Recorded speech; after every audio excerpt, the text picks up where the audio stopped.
Good morning, everyone, and welcome to the Everyday Heroes podcast. Today, I'm going to be talking to you about how and when you should tell your autistic child that they are indeed autistic. Now, I want to preface this with something, okay? I want to preface this episode with letting you know that this is not something that I am telling you that you must do, that you should do. This is important and you need to go out and do it tomorrow. That is not what I'm telling you at all.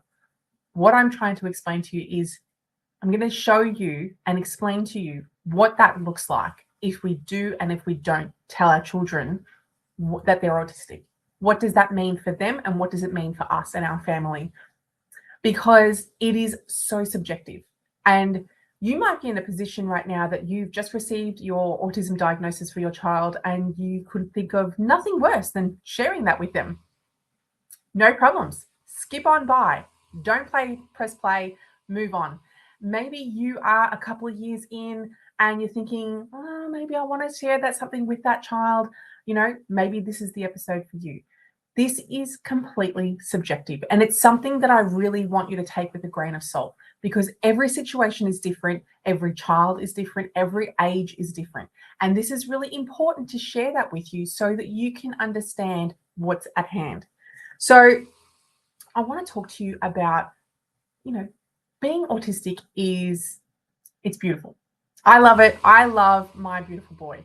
But there are challenges that come up in this world because we are living in a very we're living in a very typical world that's not really working for our neurodivergent children. And that they feel that. They feel, whether you told them or not, they are feeling the differences that are coming up in their body. They're feeling why it's so easy for their peers to understand and progress in whatever's going on.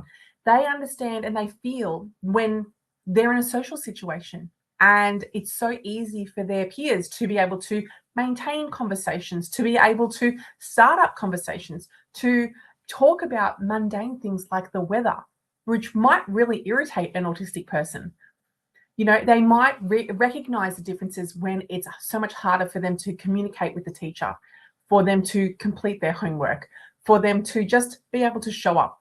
They're feeling those differences regardless of whether you have told them that they're autistic or not, right? So being able to share that with them gives them relief. Now, I want to share with you that I have done a lot of research with regards to speaking to autistic adults, and a lot of the times, and this is also the same that I've come across with ADHD as well, is that when they turn into adults and they find out later on that they are either autistic or ADHD, there's almost a sense of, I wish I had have known earlier because it would have made more sense to me.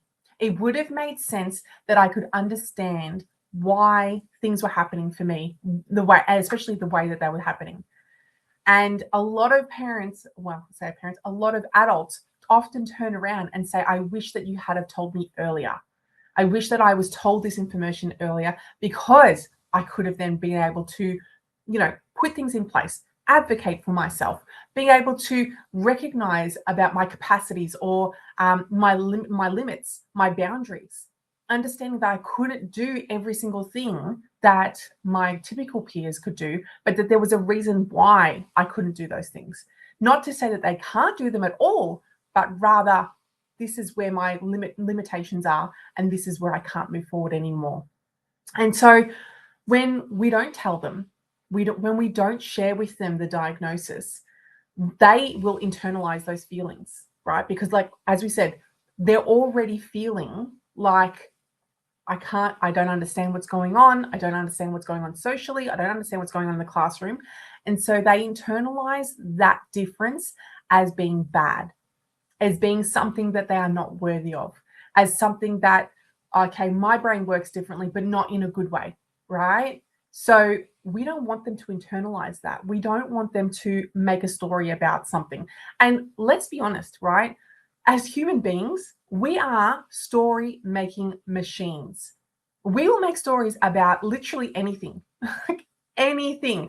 A person walks past you and has a scowl on their face, and you're thinking that, that we've done something to upset them, right? Or that they're angry or they're annoyed or whatever.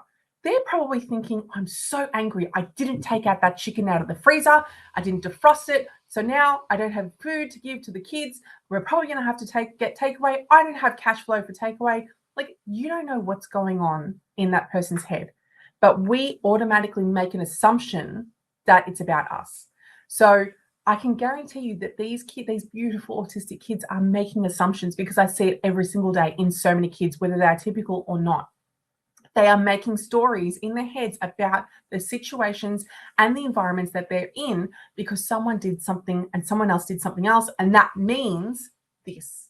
When in actual fact, that doesn't mean this. It means something completely different, but they've made a story about it in their minds.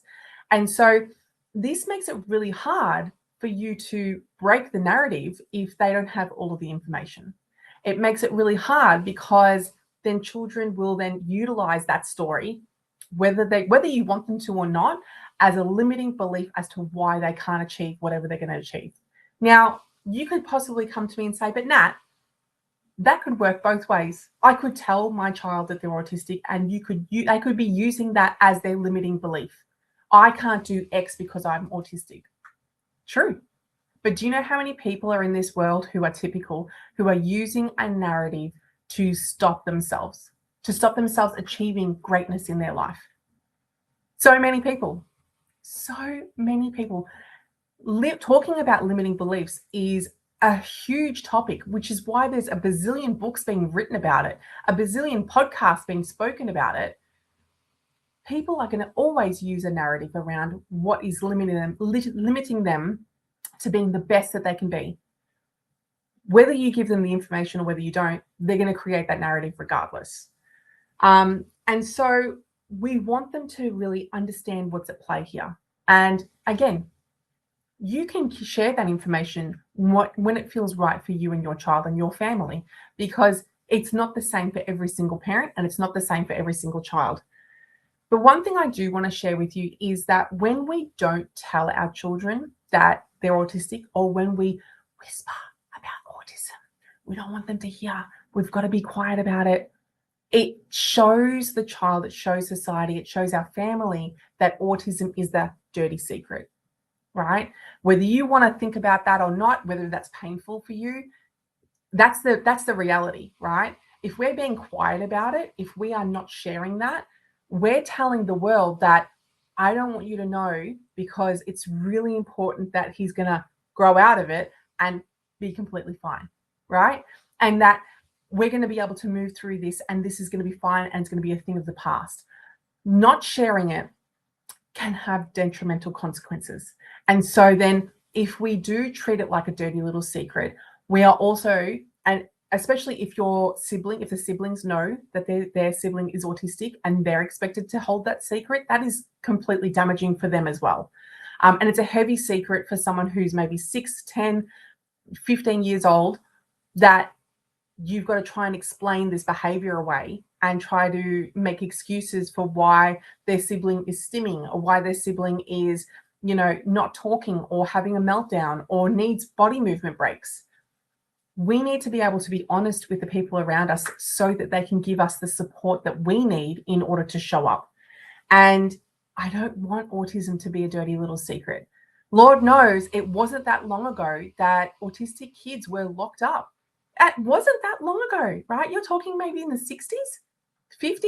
The kids were being institutionalized because of the reason they couldn't talk or they were stimming. My heart breaks for that. My heart breaks for the parents. My heart breaks for the child. Let's not treat autism like a dirty secret. Let's make sure that we're giving that information to the people around us so that we can support them. And this might be a hard one for parents to hear, but when we don't share that information as a parent, when we don't share that information and we deem it to be a private matter, and that we're going to keep it under wraps, and that this is something that only our family needs to know, you, by in turns, are, and we often look at it in coaching as it's more to do with the parent than it is to do with the child's well-being. You're so much in your own ego that it's too hard to share what that diagnosis is, because a lot of parents will internalize the diagnosis and make it think that it's something about them. It's the way that I parented. It's that I made a mistake I had medication. I sat too close to the computer. I drank the Kool-Aid, whatever it is, right? We internalize that. And so then we don't share it because it's easier not to share. It's easier to just stuff it down and then pretend that it's not happening. And that's really hard for parents to hold on to because now the parent is holding the dirty little secret. And I can tell you for a fact, holding that secret for 4 years was excruciating. Excruciating from the point of view of, like I said before, trying to explain away the behavior as to why he was over on the other side of the park, stimming, playing on his own, playing with water, right? It gets to a point where you can't explain the behavior away anymore. And I think it's really important for when we receive a diagnosis that as parents, we get the support that we need just as much as our children get the support that they need, because we are two ham and cheese in a sandwich, right? We go together. So if we're getting all the support for the child, but no support for the parent, we can't really do our jobs properly. And this is where so much of those stories can come into narratives. And, I've spoken about this on other podcasts where those narratives, those stories that we tell ourselves can really stop us from being able to achieve the true potential for our children. Because if we're being able to achieve that, there is an energetic flow that happens with our child as well. So we need to take care of ourselves as well as our children. And that's super duper important. So going back to the judgment piece, we don't want to be judged, right? No one wants to be judged. We go into this world and we try to look nice and we try to wear the nice clothes and everyone's trying to do their thing, right? But the reality is that people are judging everyone every single day. As soon as you walk out that house, right? You walk out that door, people are judging you on your hair, your car, your income, your accent, the color of your skin, the eye color. They're judging you how tall you are, how short you are. What do you do for work? Like, there are so many judgments happening. So as a parent, worried that people are going to judge their child because they're autistic, they're already making those judgment calls anyway. They're already making those judgments to the point where it doesn't matter anymore. We're beyond that, right? So I want you to take that with a grain of salt to say that, okay, they're already making those judgments. Whether you tell people or not that your child is autistic, they are still judging them on their stims, whether it's vocal or with their hands or their body.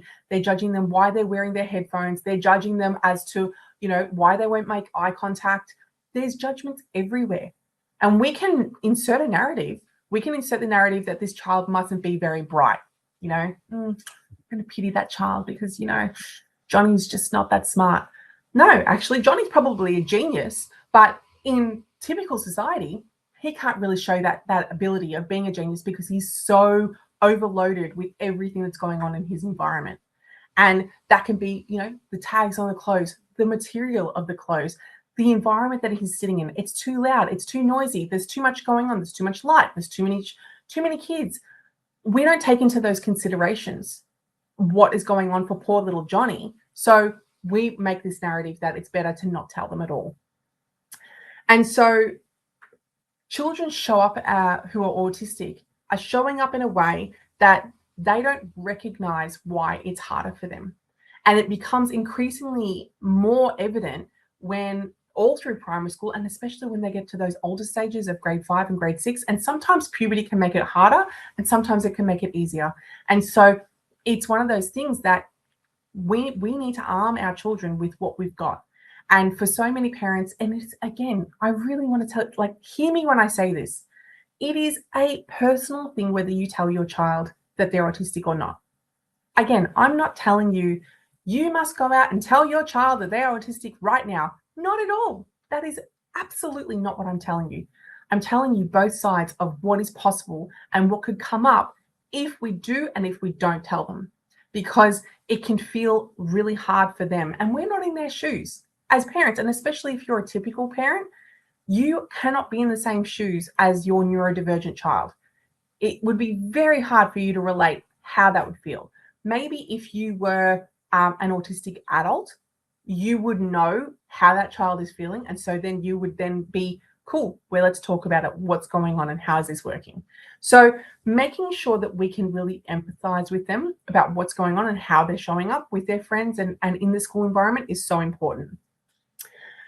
And I often talk to parents and I will liken autism to the two phones, right? You've got the iPhone and you've got the Samsung. One is not more superior than the other, right? Let's just clarify that.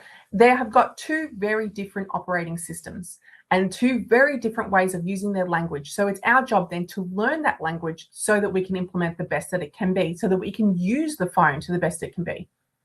So differences aren't deficits, right? I really want to make that clear. Differences are not defective. It's not the phone is broken because you don't understand the operating system. That's not how it works. Just because you don't understand it doesn't mean that it's broken. It means that you don't understand the language. That'd be like me walking over to, I don't know, Italy and getting like, oh, these people are just, they're lost. Like they're speaking a language I don't even understand. Yeah, because you might need to understand how to learn Italian so that you can get by and understand how to be able to talk to people and interact with them so that you can buy your groceries and pay your bills and do all that sort of stuff. They're not a broken society because you don't understand the language. So we want to be able to share that with them so that they understand that, again, differences aren't defective. And so there's no right age, right? I wish I could say to you, oh, when Bobby turns 10, that's going to be exactly the age that you need to share it with them. You know, there's no magical script. There's no way of fully being able to say, this is, if you say A, B, and C, great, this is going to equal D and it's going to be perfect. And the child is going to know exactly what's going on. It's dependent on every situation. Some parents are open from the very beginning, and as soon as they get that diagnosis, they share that with that child, and that's that. Other parents will hide it and sort of keep it under wraps for fear that the child will make a narrative from it, and so they'll keep it under wraps. And sometimes parents even like hide it from the teachers, and it's just that's another episode completely. But actually keeping it from the people who are trying to assist your children is actually more damaging. We don't want that. We want them to understand the diagnosis so that they can give them the support that they need, so that they can change and adapt the curriculum so that they can understand what's happening. So go with your gut, right? Discuss it with your partner, discuss it with your therapists, right? Find out what feels good for you. Hold it into yourself. Tell yourself, right? Sit down, do a few deep breaths. Do you think now is a good time to tell Johnny that he's autistic? You'll either feel a tightening in your gut or you'll feel a relaxed feeling in your gut. That's your surefire way of knowing if it's the right time. If it's tight and clenched, now is not the right time. If it's feeling relaxed and you're like, yep, I'm happy to do that, go right ahead and tell him this is what's going on. But we also want to preface that we don't want them to use their autism, their diagnosis, as a crutch to not do the things. I can't do that because I'm autistic. Well, no, you can do this. We've seen you do this before. We don't want you to use that as your backup plan because you can't be bothered or it's too much. We want you to use it to the best of your ability as a way to advocate. And so it's important that parents use that when they're telling them in a positive way, as opposed to, yeah, Johnny, mate, you've got autism and it's pretty much downhill from here. Obviously, you're not going to say that, but we don't want, it's not in a negative connotation, right? You know, there are pros and cons to everything, but in any situation, when we are sharing a diagnosis with our children, we want it to be upbeat and uplifting. We want it to be something that they can really hold on to and be proud of, as opposed to, this is what's holding me back and I'm resentful and I'm angry. Are there going to be days like that? But you bet your bottom dollar there will be, right? But we hope that it's less frequent than more often. And we hope that our language and how we're talking about autism is reflective in the way that our children teach them. So a perfect example of that is how parenting, right? If you are parenting from a standpoint that it's going to be a beautiful day and we're going to have a great day and it's going to be wonderful and the sun is shining and all that stuff is happening. Versus I'm going to wake up and be like, oh, I've got to go to work again. I don't want to go to work. I don't want to see these people. My life sucks, blah, blah, blah. How we show up as parents directly impacts our children. And it's the same way that comes to language that we are using with our children. So if we are using language that is negative and harmful, well, of course they're going to create a narrative out of that, right? Because if they're not already hearing it from their schoolmates, from their bullies, they don't want to hear that at home. So making sure that that conversation is really, truly positive and uplifting, and even connecting with, musicians, artists, celebrities that are also autistic, right? Now, obviously showing my age now, but like Dan Aykroyd, who was a popular actor back in the 80s, is a very proud autistic man. And he's made some brilliant, brilliant movies over his time. And one of those ones is like My Girl, right? Showing him how much of an amazing actor he is, what he can do, what he can achieve, how he's done it. This all plays a part in this autistic child seeing that a diagnosis does not need to hold you back. It doesn't need to stop you from achieving what you want to be. In fact, it'll give you the advantage because you have things that maybe a typical child doesn't have. Memory recall. It could be so many other things. But the ability to be able to show up to a situation and, know what you're doing and how you're doing it, and then move forward with that. Because we're all going to have limitations. All of us. We're not all going to be great singers. We're not all going to be great actors. We're not all going to be great accountants. We need to choose into and lean into what we're really good at and know that we can do the best in that particular position. So just going through my notes. So then there's differences in, we want them to, when you're telling them, we want you to be honest, right? We want you to have really, really clear communication. We want you to explain it in an age-appropriate way. We want you to show books. And part of this podcast is I'm going to be putting a whole bunch of resources, books and podcasts and songs and all the bits and pieces if you jump onto YouTube, it'll all be in the show notes. But just being able to share that with them, right? To be able to explain to them that autism doesn't have a look, right? That there are so many different components to autism, that some kids will need an AAC. Some kids won't have any words whatsoever. Some kids need more time to regulate. Some kids want to move their body a lot more. Some kids will have sensory aversions to food and only eat a certain amount of food. So there's no one look for it. So just being able to share that there is such a vast array when it comes to autism, and that what's going on for you and for your child is perfectly okay. And knowing that you're one of a huge collective of kids who are showing up as autistic as a way of being. And so this is another really big one. This is a big one. Regulation. Regulation is super important because I can guarantee you that there are people my age and older who do not know how to regulate their bodies. Literally. They will, instead of understanding how to regulate their bodies, will turn to alcohol, substance abuse, porn. They will turn to social media scrolling, buying clothes, so much more.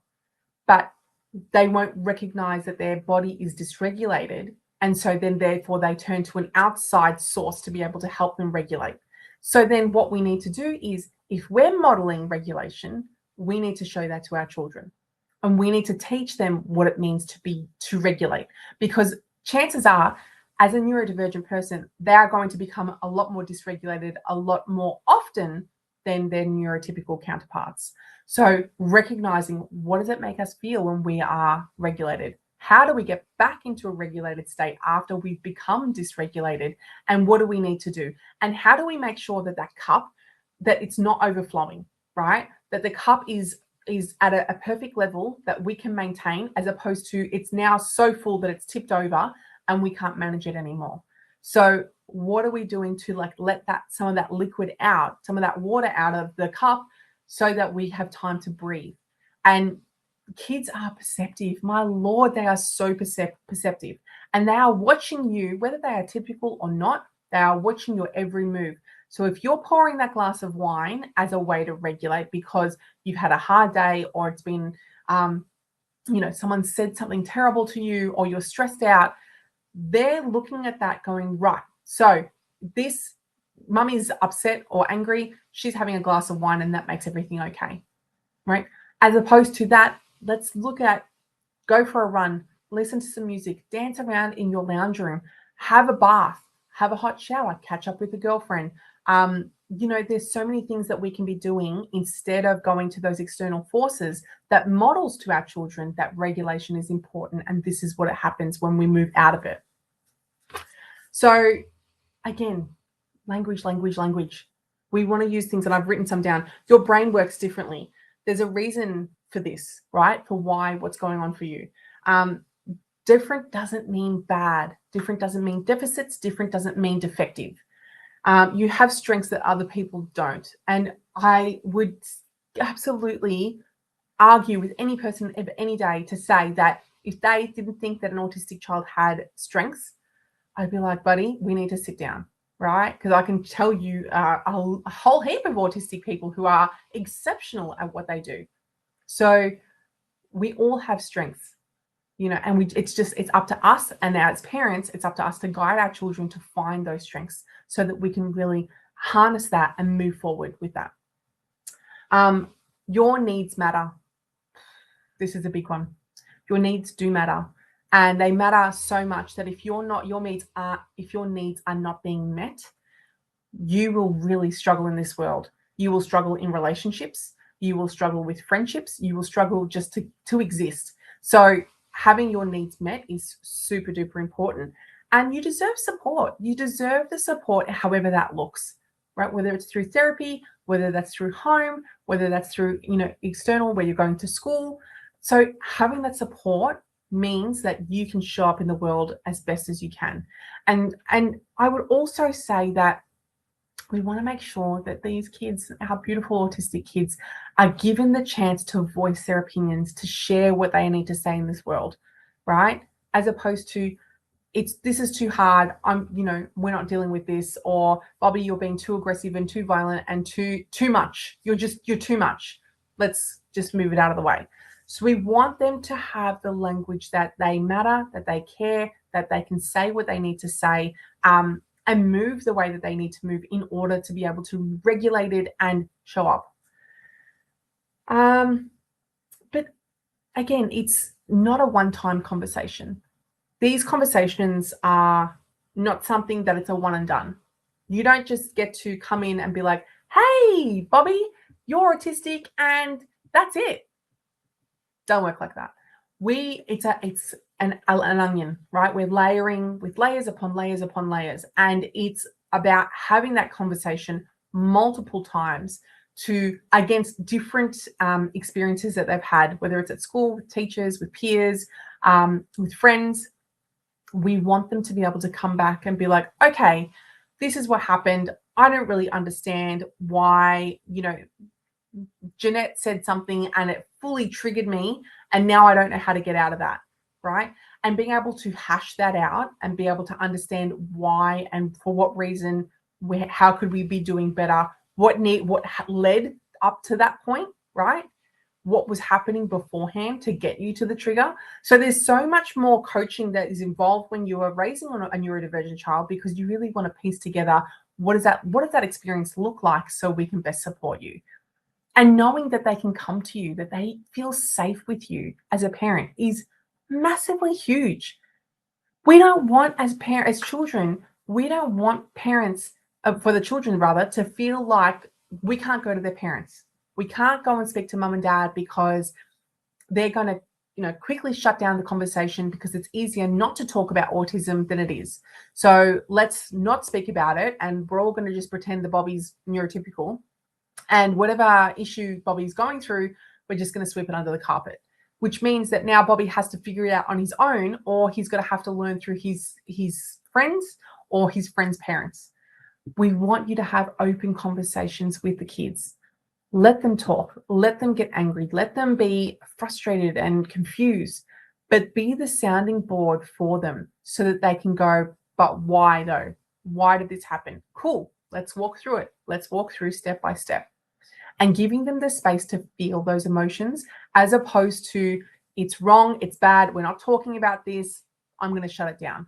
And I really want you to feel like this is a safe space, that as a parent, you can show up for your child the best way possible. So I really hope that this has been an informative podcast episode for you. Again, it's not going to happen with every single child. You're not going to feel like you want to tell and share with your autistic child that they're autistic from day dot. And that's okay, right? No one's going to come and put a gun to your head to say, you have to tell Bobby that he's autistic. No. The reason why we say it's easy to share it with them is so that they can understand why they're feeling the way that they're feeling, so that they can understand that they're not going to create a limiting belief around what it is and why they can't show up the way that they want to, or why things are hard. And we want to control the narrative in a way that makes sense to them, right? So that they're not inserting a narrative that makes them feel like they are broken or defective or different. We want them to feel empowered. We want the diagnosis to feel something that they are holding proudly so that they can move forward through life. So I hope this has served you well. If you've got questions, please feel free to DM me. I'm always happy to have a chat with anyone coming through. And it's just it's a personal experience. So you will absolutely find parents who have never ever told their children that they're autistic. And then you'll have parents who have shining that flag from the get-go. So whatever works for you, I hope that this episode has been able to share some information with you that may plant a seed, good or bad or different, but in a way that makes sense for you so that you can really sit down potentially with your partner or potentially with a therapist to just nut out, is this the right time or not? I hope you have a great day. I hope you have a great week, and I will talk to you soon. See you later, guys.